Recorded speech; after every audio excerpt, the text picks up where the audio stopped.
what was your reaction to PM's speech yesterday at the National Day?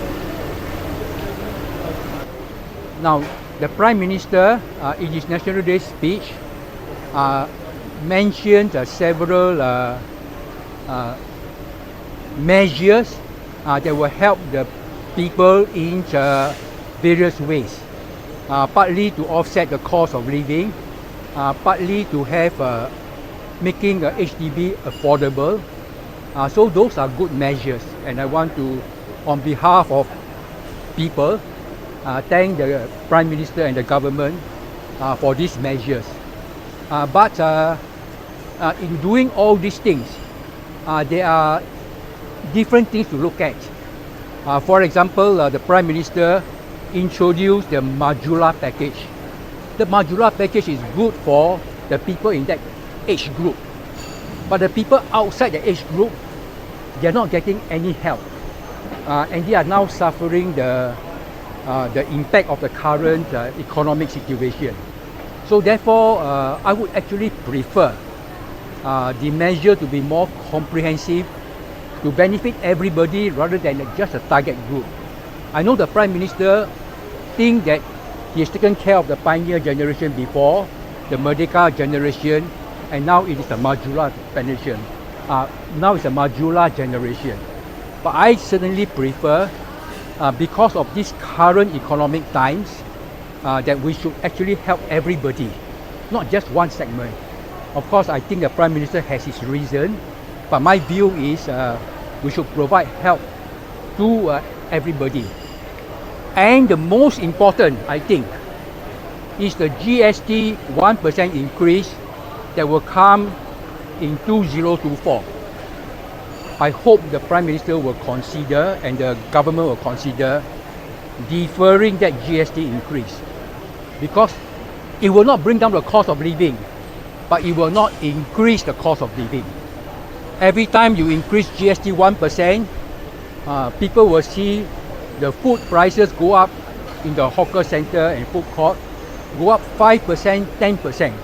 Not every item, but some of the things they buy went up by that amount. So it's actually better during these economic difficult times that at least defer the 1% increase. In fact, most people say please cancel the 1% increase. So I think that's a more important point. Mr. Tan, you mentioned that you want the government to consider using the reserves to lower the cost of living and maybe even make housing more affordable, right? So do you disagree with the government's position that you should only use the reserves on an especially rainy day? I will have to discuss that with the government. They have their reason to adopt that approach. I have a different approach, so we must discuss that. You have some disagreement with how the government, runs certain policies. So how do you think Singaporeans will view that? Do you think that's something they want to see or? So try to look at here. Yeah. Try to look at here. Now, this agreement about strategies is healthy, so long as the goals are the same. And the goal are to make life better for Singaporeans. That's the government's goal. That's also my goal. And of course, the government adopts certain strategy. And I hear from the ordinary people, their hardship, and I will also see perhaps a different approach should be given. Therefore, don't call it disagreement. It's just two different approaches. We all have the same goal. And I hope that with my experience, I'm now 75 years old. I'm much older than many of the ministers. I hope I'm also, with the experience, able to bring out ideas that they may have overlooked. And also with my experience in handling very difficult problems over 30 years. You cannot grow NTUC income 600 times in 30 years just by doing the same thing. You must be bold to take decisions, and some of the decisions will not succeed, the first time, you have to keep on trying. But if you are successful, then NTUC income has grown. I believe Singapore, when there is the right decision, the right strategy, Singapore can be a much better place, especially for the young people of Singapore who are struggling, whether they can afford to raise a family here. That is important to give young people the hope that life will be better. I received many, and yesterday I mentioned a message from Nicholas. His name is Nicholas, and he says, I'm a young polytechnic student, I can't vote, but I will tell my parents to vote for you because you are saying things that are important to me as a young person. I want to be confident that my future will be better. And he mentioned specifically, please tell the government to cut down our national service period from 2 years to a lower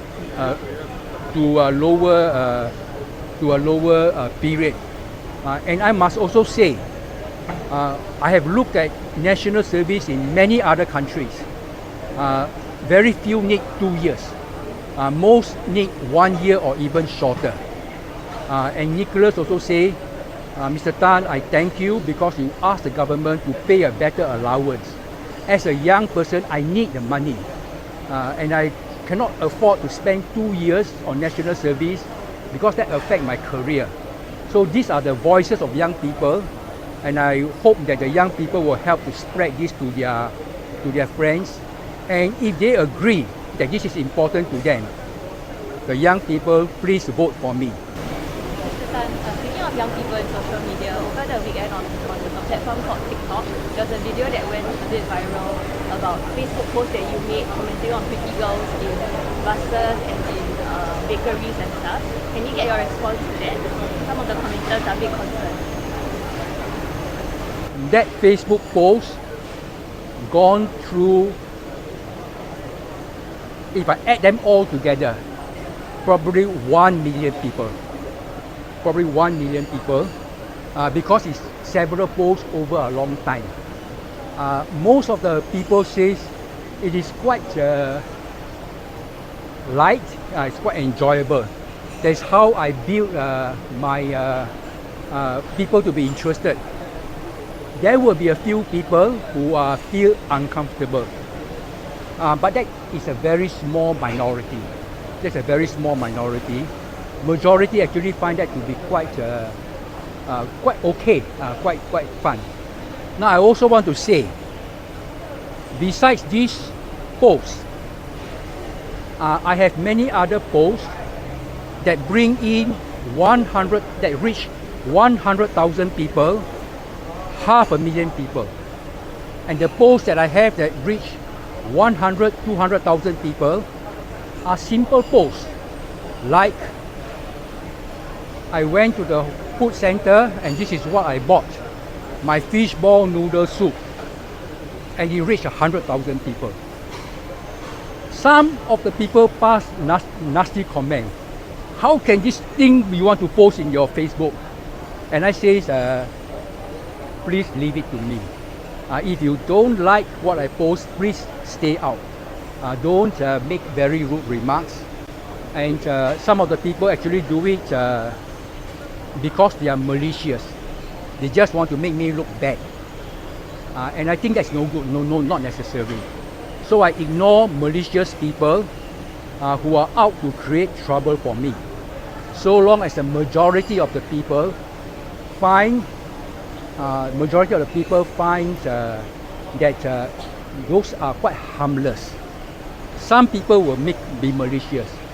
And I must remind them, they are also malicious to Mr. Ng Kok Song. I see very rude remarks about Ng Kok Song. He also got pretty girls in some of the posts. And the remarks are very rude. I think Mr. Ng Kok Song probably have a harder time than me in all this malicious posting. And I don't think it is polite for people to be malicious in spreading things virally. I will have many other malicious posts, not just this, more malicious posts about me being circulated virally, but most people ignore them. They think that they know that these are malicious. The number of malicious posts I have against me is quite small compared with other candidates. So therefore, don't give the impression that I'm the worst target of malicious people. I'm not. I think I got more people who looked at me more favorably because they understand my purpose of standing for election is not for my self-glory. It is more that the people in Singapore need somebody to influence the government to make some changes. Can I also ask about your wife, Madam A? Why she didn't accompany you and support your campaign events like other candidates partner? She will come tomorrow at the nomination center. My wife and children, the last 12 years have gone through a difficult time because I lost my deposit, and many malicious people bring that up all the time, including to me.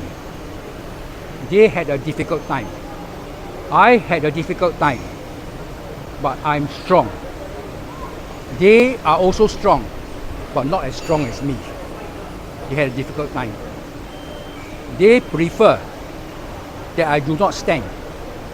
And I told them I'm standing because it is a duty for me to offer to the people of Singapore a chance to vote for an independent president. It's not for me. I would personally be quite happy to go to Johor Bahru that I enjoy. And I tell you, the people of Singapore, Johor Bahru is a very nice place. Very nice people, very nice food, very nice environment. I enjoy going to Johor Bahru, and don't think that Johor Bahru has a lot of crime. That's not the case. It's a very nice place. For me, if I don't take part in this election, I will enjoy spending more time in Johor Bahru.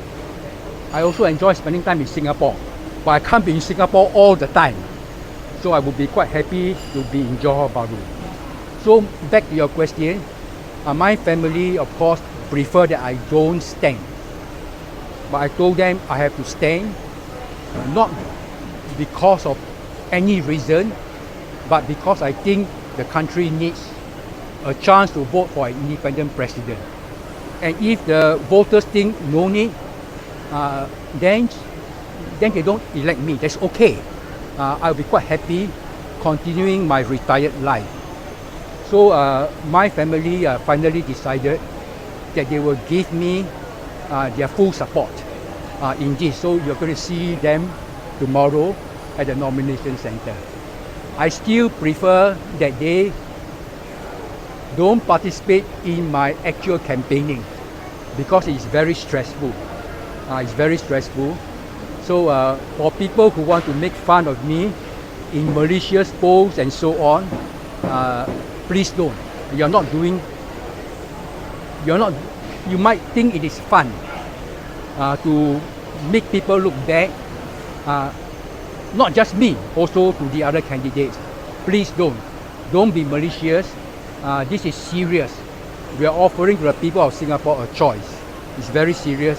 Please stop this malicious activity. So then tomorrow is nomination day. How has the preparation been? Have you gotten your papers, attendance, the deposit ready? Yes, we still need a few signatures to be completed among their centers, and this is quite stressful because some people are not available. Just to go and chase for the signature is quite difficult. So I've done all I can.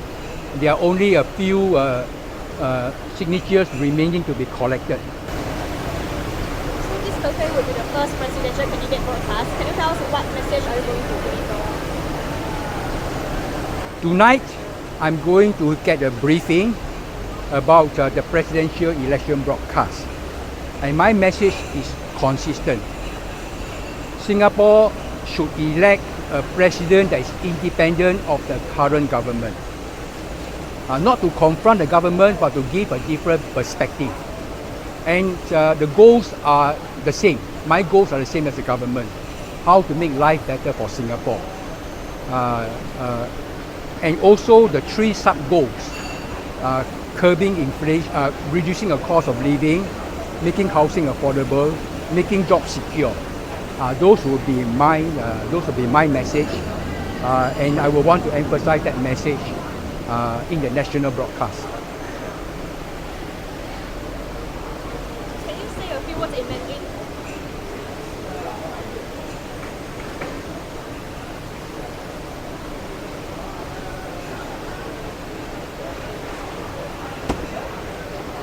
我参加总统选举，是为了给新加坡人民一个机会，投票一个独立以执政政府的总统。